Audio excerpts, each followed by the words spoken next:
بسم اللہ الرحمن الرحیم الصلاۃ والسلام علیک یا رحمت للعالمین۔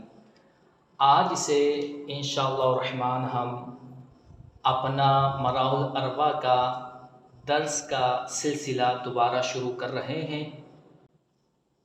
اس سے پہلے والے لیکچر کے اندر کوفیوں کے دلائل کا ہم نے مطالعہ کیا تھا۔ کوفیوں کے دلائل کو بالتفصیل ہم نے سمجھا تھا۔ یہاں سے مصنف رحمۃ اللہ تعالی علیہ کوفیوں کے دلائل کا رد کر رہے ہیں۔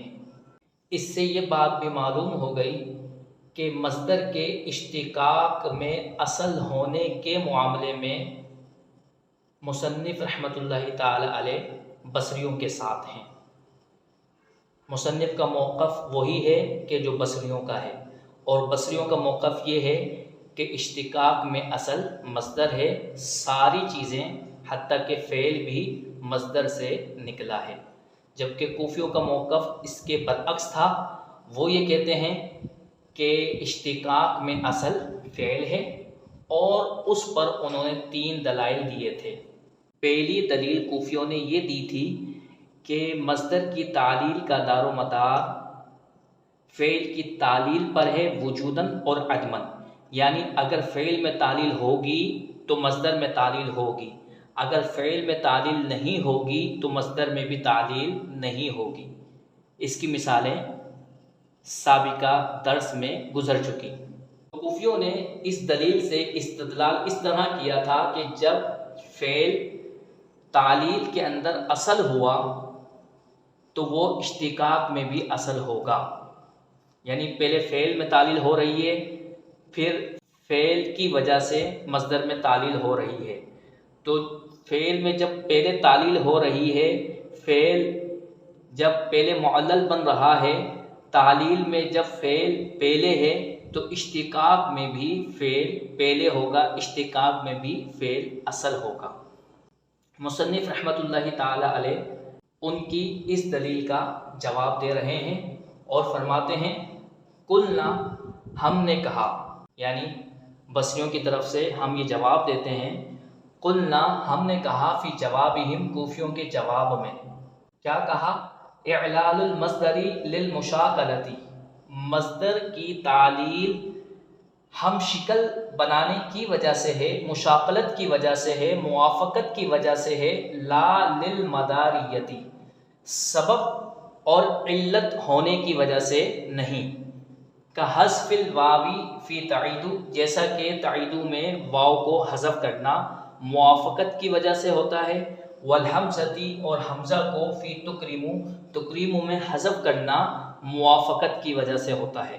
تو جس طرح تعیدو میں واو کو موافقت کی وجہ سے حذف کر دیا جاتا ہے تاکہ یہ تعیدو یوعدو کے موافق ہو جائے، اور تکریمو فعل یہ اکریمو کے موافق ہو جائے۔ یہاں سے مصنف رحمۃ اللہ تعالی علیہ نے جو جواب دیا، اس کا خلاصہ یہ ہے، مصنف فرمانا یہ چاہ رہے ہیں کہ اے کوفیوں، تم نے جو کہا کہ فعل کی تعلیل کا دار و مدار مصدر کی تعلیل پر ہے، اگر فعل میں تعلیل ہوگی تو مصدر میں ہوگی، فعل میں نہیں ہوگی تو مصدر میں نہیں ہوگی، تو ہم اس کے جواب میں یہ کہیں گے کہ مصدر میں جو تعلیل ہوتی ہے وہ صرف اس وجہ سے ہوتی ہے تاکہ مصدر فعل کے ہم شکل بن جائے، فعل کے موافق بن جائے۔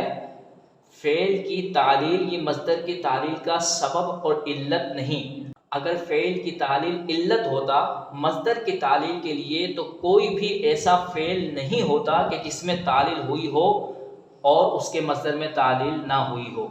تو اگر فعل کی تعلیل مصدر کی تعلیل کے لیے سبب ہوتا، مصدر کی تعلیل کے لیے علت ہوتا، تو ہر وہ فعل کے جو معلل ہو اس کے مصدر کو بھی معلل ہونا چاہیے تھا۔ فعل میں تعلیل ہو تو مصدر میں بھی تعلیل ہونی چاہیے تھی۔ کوئی بھی مصدر ایسا نہیں ہونا چاہیے تھا کہ اس کے فعل میں تعلیل ہوئی ہو اور اس میں نہ ہوئی ہو۔ حالانکہ بہت سارے مصادر ایسے ہیں کہ فعل میں تعلیل ہوتی ہے لیکن مصدر میں تعلیل نہیں ہوتی، جیسے مصدر قول آتا ہے، بیع آتا ہے، اس میں تعلیل نہیں ہوئی لیکن ان کے افعال میں تعلیل ہوئی۔ تو مصدر میں جو فعل کی وجہ سے تعلیل ہوتی ہے یہ صرف مشاکلت کی وجہ سے ہوتی ہے تاکہ مصدر فعل کے موافق ہو جائے، فعل کی تعلیل کی وجہ سے مصدر کی تعلیل اس وجہ سے نہیں ہوتی کہ فعل کی تعلیل مصدر کی تعلیل کے لیے علت ہے۔ اگر فعل کی تعلیل مصدر کی تعلیل کے لیے علت ہوتا تو ہر وہ فعل کہ جس میں تعلیل ہوئی ہو اس کے مصدر میں ضرور تعلیل ہوتی، لیکن ایسا نہیں۔ بہت سارے فعل ایسے ہیں کہ جن میں تعلیل ہوئی لیکن ان کے مصادر میں تعلیل نہیں ہوئی۔ مصنف رحمۃ اللہ تعالی علیہ نے جو مثال دی اس کی وضاحت یہ ہے، یوعدو مثال کے قواعد کے اندر آپ نے پڑھا ہوگا کہ وہ واو جو علامت مضارع مفتوح اور کسرہ کے درمیان آ جائے اس واو کو حذف کرنا واجب ہے۔ آپ نے قاعدہ یہ پڑھا ہے، تو اگر اس قاعدے کو دیکھیں تو پھر یہ چاروں صیغوں کے اندر اپلائی ہوگا، لیکن یہ قاعدہ تو بعد میں بنایا گیا۔ در حقیقت ان چاروں میں سے جس میں تعلیل ہوئی ہے وہ یوعدو کا صیغہ ہے۔ اور یوعدو میں تعلیل کیوں ہوئی ہے؟ یوعدو میں تعلیل اس وجہ سے ہوئی ہے کہ یہاں پر یا آ رہی ہے، اور یا جو ہے یہ دو کسرہ کے قائم مقام ہوتی ہے، یہ کسرہ تقدیری ہے، اور واو یہ دو دمہ کے قائم مقام ہوتا ہے، دو پیش کے قائم مقام ہوتا ہے، اور یہ دمہ تقدیری ہے۔ پھر اس کے بعد کسرہ حقیقی آ رہا ہے، تو اہل عرب کے اوپر یہ ثقیل ہو جاتا ہے، یہ دشوار ہو جاتا ہے کہ وہ کسرہ تقدیری سے دمہ تقدیری کی طرف تلفظ کریں، پھر دمہ تقدیری سے کسرہ حقیقی کی طرف تلفظ کریں۔ اس ثقل کو دور کرنے کی وجہ سے واو کو حذف کر دیا جاتا ہے، تو یہاں پر واو کو حذف کیا تو یہ یعدو ہو گیا۔ اب قاعدہ تو یوعدو کے اندر لگا ہے، واو جو حذف ہوئی ہے وہ صرف یوعدو کے اندر ہوئی ہے، توعدو کے اندر ایسا کوئی قاعدہ نہیں لگ رہا، کوئی ثقل نہیں ہو رہا، کیونکہ یہاں پر یا نہیں، یہاں پر یا تھی وہ کسرہ تقدیری کے قائم مقام تھی، پھر واو تھی وہ دمہ تقدیری ہے، پھر کسرہ حقیقی تھا۔ یہاں پر تو ثقل آ رہا تھا لیکن توعدو میں کسی قسم کا کوئی ثقل نہیں آ رہا، یہ تو زبر سے شروع ہو رہا ہے۔ اسی طرح اوعدو کے اندر بھی کوئی ثقل نہیں ہو رہا، نوعدو کے اندر بھی کوئی ثقل واقع نہیں ہو رہا۔ لیکن کیا کیا ہم نے؟ جب ہم نے یوعدو کے اندر واحد مذکر غائب کے اندر جب ہم نے تعلیل کی تو ہم نے ان تین صیغوں کو اس کے ہم شکل بنانے کے لیے اس میں بھی ہم نے تعلیل کر دی۔ تو توعدو کی واو کس لیے حذف کی گئی؟ تاکہ توعدو، اوعدو اور نوعدو یہ یوعدو کے موافق ہو جائیں، تو اس کی واو یہ مشاقلت کی وجہ سے حذف ہے۔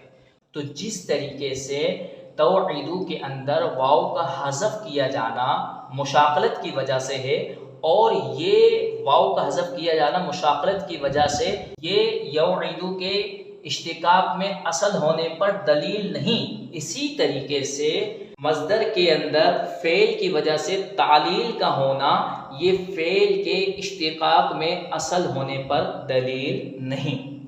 دوسری مثال مصنف رحمۃ اللہ تعالی علیہ نے یہ دی کہ جس طریقے سے تکریموں کے اندر ہم حمزہ کو حذف کر دیتے ہیں، اور تکریموں کے اندر حمزہ کا حذف کیا جانا یہ مشاقلت کی وجہ سے ہوتا ہے تاکہ تکریموں یہ اکریموں کے موافق ہو جائے، تو یہ حمزہ کا حذف کیا جانا اکریموں کے اشتقاق میں اصل ہونے پر دلیل نہیں۔ تو جس طریقے سے حمزہ کا تکریموں میں حذف کیا جانا اکریموں کے اشتقاق میں اصل ہونے پر دلیل نہیں، اسی طریقے سے فعل کی وجہ سے مصدر میں جو ہم تعلیل کر دیتے ہیں، مصدر کو فعل کے ہم شکل بنا دیتے ہیں، یہ فعل کے اشتقاق میں اصل ہونے پر دلیل نہیں۔ اب سوال یہ ہے کہ تکریموں کے اندر ہم نے حمزہ کو حذف کیوں کیا؟ تو اس کا جواب یہ ہے کہ اکریموں کے موافق بنانے کے لیے، اکریموں کے ہم شکل بنانے کی وجہ سے ہم نے تکریموں کے اندر حمزہ کو حذف کر دیا۔ اکریموں کے اندر حمزہ کو حذف کیوں کیا گیا؟ اس وجہ سے کیا گیا کہ اس کا ماضی اکرمہ آتا ہے، جب علامت مضارع لگائیں گے تو واحد متکلم کا صیغہ یوں بنے گا او اکرمو، اور دو حمزہ ابتدائی کلام میں آ رہے ہیں جس کی وجہ سے ثقل ہو جاتا ہے، تو ایک حمزہ کو ہم نے حذف کر دیا، تو یہ او اکرمو سے اکرمو بن گیا۔ اب او اکرمو کے اندر تو تعلیل کی وجہ موجود تھی، لیکن تو اکرمو کے اندر یو اکریمو کے اندر نو اکریمو کے اندر تعلیل کی کوئی وجہ موجود نہیں، یہاں پر دو حمزہ نہیں آ رہے، لیکن اس کے باوجود بھی ہم نے چونکہ اکریمو کے اندر حمزہ کو حذف کر دیا تھا، اگر اس کو اسی طرح رہنے دیا جاتا تو یہ سیغے مضارع کے ایک جیسے نہیں رہتے۔ ان تینوں سیغوں کو اکریمو کے موافق کرنے کی وجہ سے، اکریمو کے ہم شکل بنانے کی وجہ سے ہم نے یہاں پر بھی حمزہ کو حذف کر دیا۔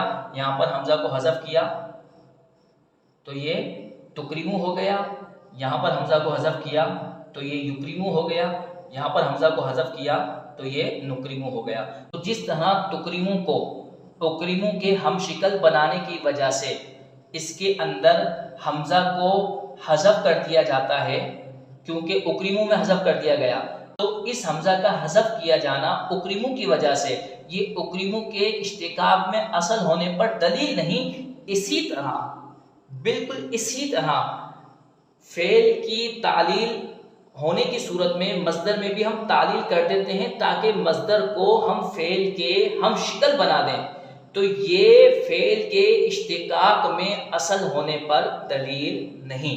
یہاں تک ہم نے کوفیوں کے دلائل میں سے پہلی دلیل کا رد پڑھا، دوسری دلیل کا رد انشاءاللہ تبارک و تعالی آئندہ بیان کیا جائے گا۔ اللہ تبارک و تعالی ہمیں آسان اور سہل انداز سے علم دین پہنچانے کی توفیق عطا فرمائے۔ وما علینا الا البلاغ المبین۔